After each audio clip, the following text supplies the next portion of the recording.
tick tock, code 6 got the clock game flipped. All right, it's David Code 6 Customs. It's been a minute since I've done a video. And as you can see, I've got a lot of stuff. Bought a lot of stuff, been unpackaging a lot of stuff. That's a pile of miscellaneous stuff. Here's some movements that we're going to go through.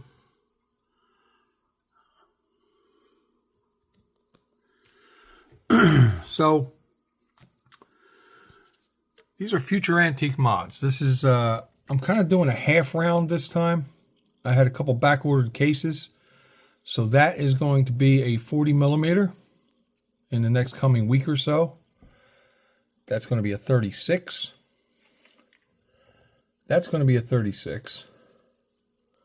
That South Bend, look at that, that's beautiful. That South Bend will also be a 36, but nobody has claimed it yet. So that is another 36 potential. And that Elgin is a 44 potentially. Some of these other ones I just received. I'm in the process of sorting them out. So we'll go through some of them. And we'll go through that big pile of stuff as well. So, this is the first one. That's a Waltham. That has the potential to be a 40 millimeter. Screws are nicely blued, but the rest of the movement is kind of dull.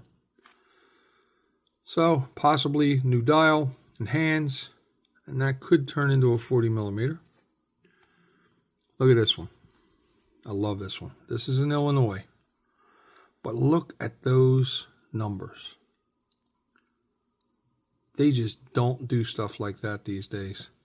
Look at those numbers. Beautiful. This is a flawless dial.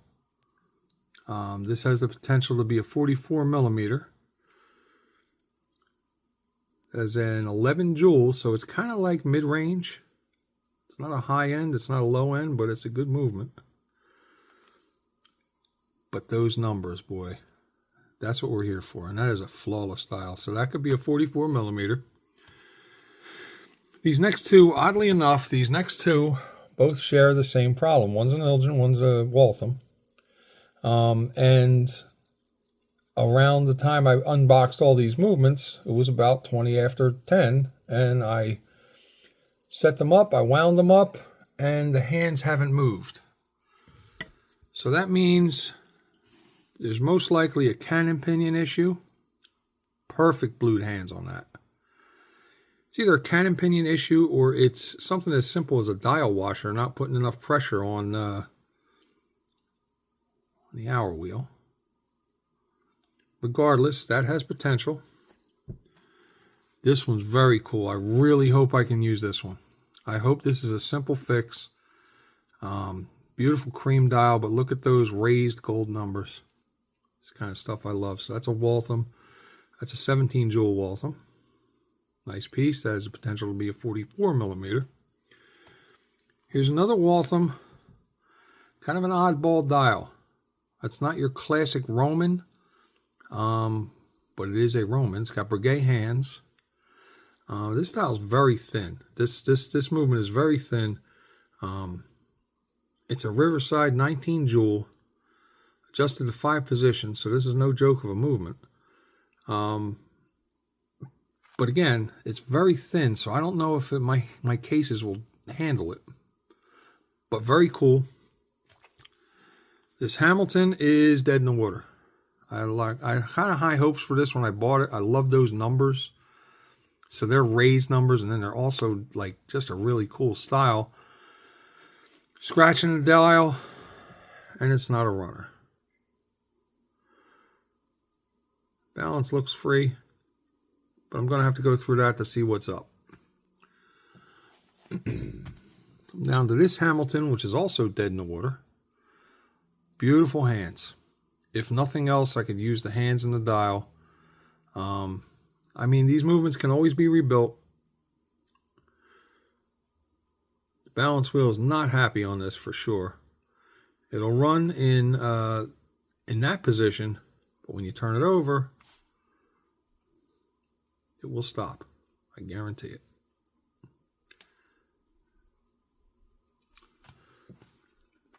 And this one is another one I really hope I can use. It's in Illinois. Look at this dial. Look at this dial. Look at the hands. You can tell I love this shit, don't you? Look at that. So I hope I can use it. This is an Abraham Lincoln grade. Adjusted to 5 positions, 19 joules. Another no joke of a movement. It will run. Except this is the first time I've seen something like this on a movement like this. This is an American pocket watch. So American pocket watches, the stem doesn't normally anchor into the movement. But on this one, that's the stem hole. And this little thing here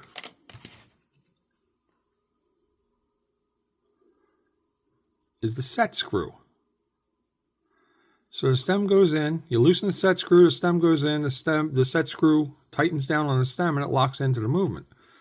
That's a feature you usually see on Swiss movements or, you know, modern day wristwatches. That's how they work, pretty much.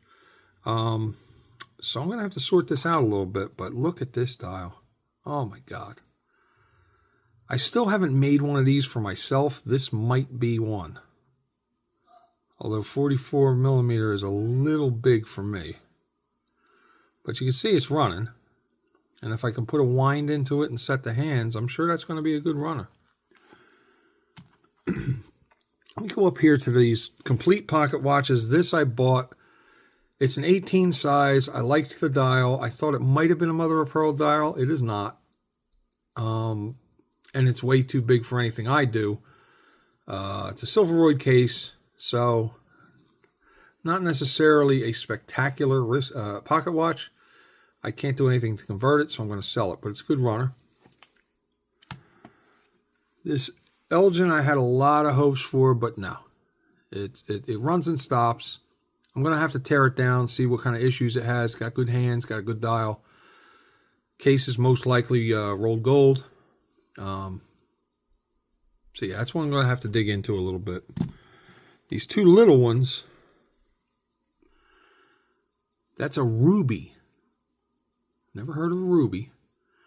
It's probably from a kind of nondescript Swiss manufacturer. It's a pin lever set. So in order to set the hands, you have to press this little pin, and it lets you set the hands. It's a runner. It's a nice shape. It is most likely a coin silver case. I am correct. 800 silver. It's engraved ruby. So the dial says ruby. And it's engraved ruby. And that is your standard kind of no-name, nondescript Swiss movement. But it's a runner. So this will most likely be for sale. This one, this is cool. It's a pin set. Let me move the hand so we can see the name.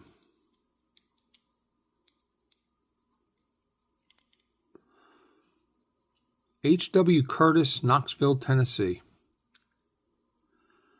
So this is a private label.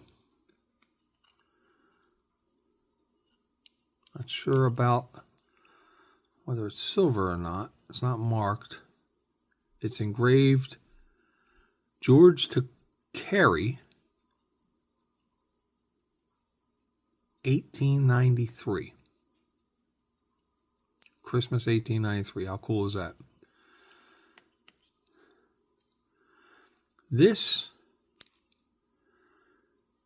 I believe, is going to be an American movement. I just don't know from which maker. I mean, it's signed H.W. Curtis. There you go. Knoxville, Tennessee, just like the dial. But I'm thinking it's one of the larger watch companies. I believe it's going to be American, which is very cool. Nothing I could do with it because it's pin set. Hopefully I can find a bezel, possibly, and a crystal. and maybe sell that one as well. On to the pile. So this is a pretty cool piece. This is a trench watch that I picked up. It's from 1911. It is missing a crown and a stem, which is a very easy thing for me. Pretty sure once I put a crown and a stem in it, it's going to be fine. And then I'll work on, you know, kind of authenticating whether it is the original case, if I can somehow, but that's a 1911 Elgin, 0 size movement. And that's going to be a very cool trench watch. And it will be for sale at some point in the future. It's another case I picked up. It's most likely for a 3.0. It's engraved, but somebody tried to scratch it off. It does say awarded for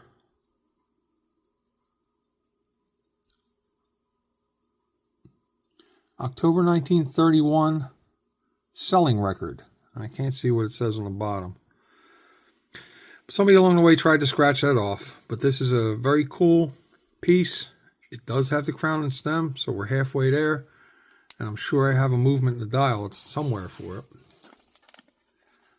This is another cool piece. I'm not going to go through each and every one. I'm just going to show some of the cooler stuff. So this is another case and movement that I bought. The only marking on it is waterproof. And Swiss made at the bottom. I don't know if you picked that up. So it's Swiss, it's waterproof. When I went to open it, it's pretty interesting. To a watch geek, anyway. So you would think for it to be waterproof, it would have to be screwed down. It would have to have gaskets, but that's what they did. It feeds in. It's the thicker kind of case back. It's marked Brevet, DFM. I think acier intoxible, blah, blah, blah, blah, blah, blah, is stainless steel. I think. I'm not sure. But very gunky case. Swiss movement. It's only marked Swiss and 15 joules, and it's dead. Balance is dead. But pretty cool. And this is, I mean, it's possibly that this could be one of the first versions of a waterproof watch. I mean, I know a lot of the, some of the first original Rolexes were marked Brevet on the crown. So we'll have to look into that. And I made myself a note to research it. I'm nothing if not thorough.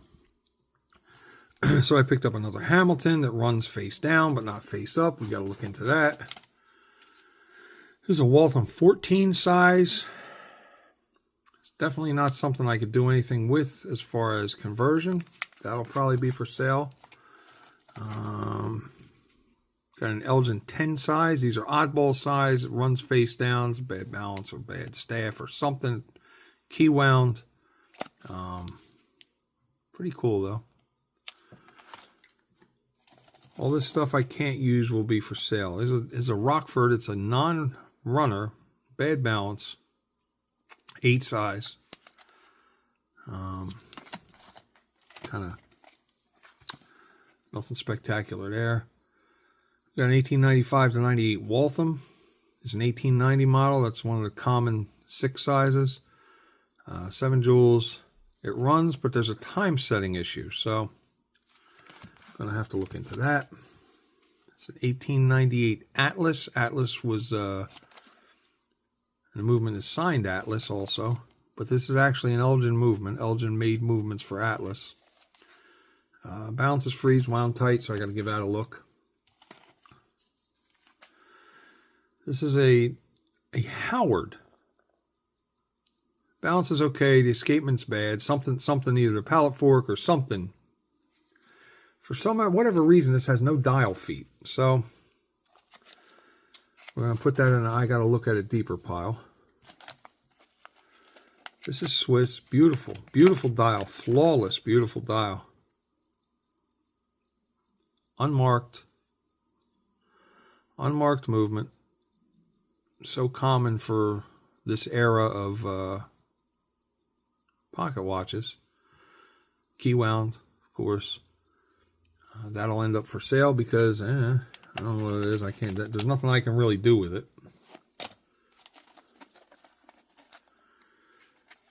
A lot of these are impulse buys. A lot of these are lots, or I buy stuff in lots where there's one thing I can use and several other things I can't. This is an Ideal. It's an American manufacturer. It's a beautiful little dial. It's going to be a 0 size. It's actually New York Standard. New York Standard Ideal grade. But again, this one, balance is not free. Well, yeah, not free, not happy, not anything. So that may get sold, may get held, just in case I come up with another one that has a good balance. What are we at here?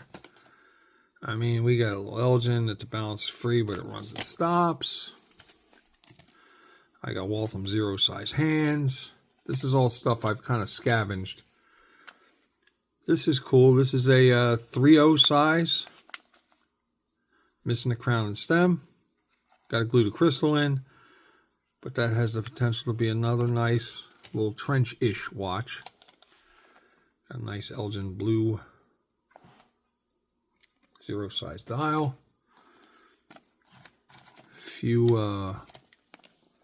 Couple Waltham 3/0 size. They'll be good for trench watches. This nice little Elgin 6/0 size for an either smaller trench watch or a wristwatch. This is a Swiss dial. It's marked VWC.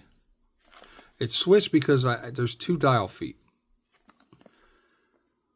But the research I've done so far says it's Vermont Watch Company. So it's possibly an American company that imported Swiss movements to sell. I got to look into it. I'm hoping it's not VCW, which would be Vacheron Constantin. I kind of doubt it, but you never know. So I'm going to hold on to that. Again, I said I doubt it. So don't go running around laughing at me. Here's a nice 0 size Waltham standard Roman dial. Couple of Swiss, very nice Swiss dials. Beautifully decorated, nice shape. One's marked N. Robert, one's marked Beatrice. Definitely Swiss. Not sure there's much I can do with those, so they'll probably go into the sell pile. Here's another blue Elgin 0 size dial that I'll probably use in something. Picked up some new old stock gold Waltham 6 size hands. This Elgin dial, it's cool. It actually says rebuilt. So I'm going to say this is a redial. It's an aftermarket or refurbished dial. But I'm sure there's somebody out there that works on Elgin watches that can probably use that. This is very cool. It's cracked, but it's just not something I've seen. It's a Hampton 12 size. I very seldom come across Hampton 12 sizes. If I ever do, and it turns out to be not a lever set, this could come into play. This one is very cool. So I don't know what it is, but it says Avertisseur Electrique Brevet SGDG. So Google's a very, very powerful thing. It means electrical alarm. So this probably came off a repeater. I'm thinking, or something like that. And SGDG means Sans Guarantee du Government. It means patented, basically, is what it is. So, I don't know. I just like coming across these very cool things. And you never know when somebody might be looking for something like this. I have this other little stack of stuff. This is weird. This is a porcelain dial. It's decorated. It's most likely Swiss, because it has 2 feet. But this is like an unfinished dial. There's no hole in the middle.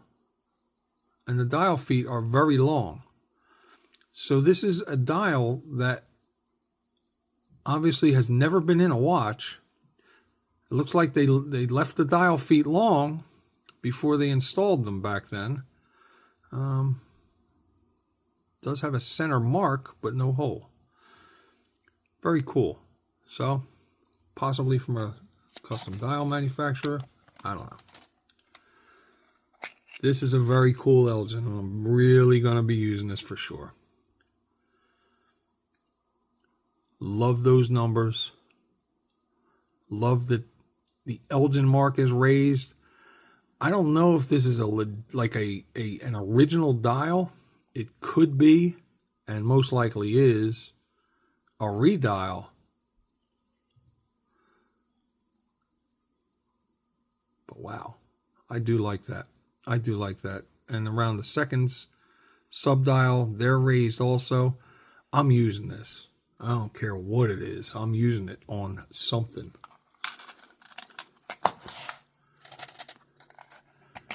This is a Hamilton with the subdial in a non-typical spot. Subdial at 3. This has 4 dial feet. This is probably a 16 size Hamilton. I'm not really familiar with Hamiltons above 12 size. But 4 dial feet seems a little fishy because everything else has 3. Have to be looking into that. That has nothing on the front. But it's signed. It's like hand signed on the back. It has 3 feet on it. So it's an American something. Has a 12. But I don't think this is a size. This is a 12 size. This is either a 16 or an 18. I want to say.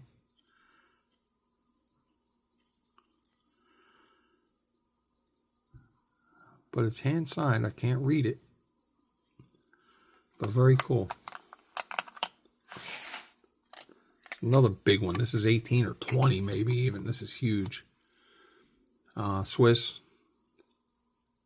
Unsigned. Another unsigned one that's most likely Swiss. Or not. There's no dial feet. So it's possible that this would cap another dial. You might attach it. That could have been adhesive of some kind. So that'll cap another dial.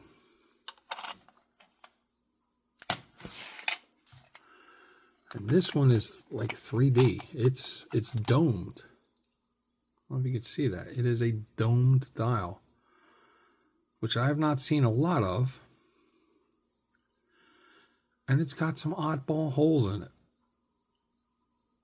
So it's possible this was some kind of a specialty dial, maybe a chronograph. I don't know. But it's going to be very hard to look into this stuff. That's my dog protecting me against any noise that she hears.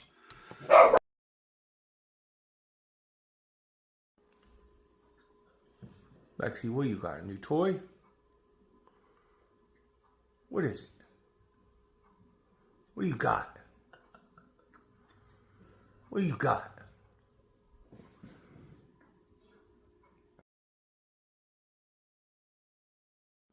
So that's it for today. I'm going to keep this video short.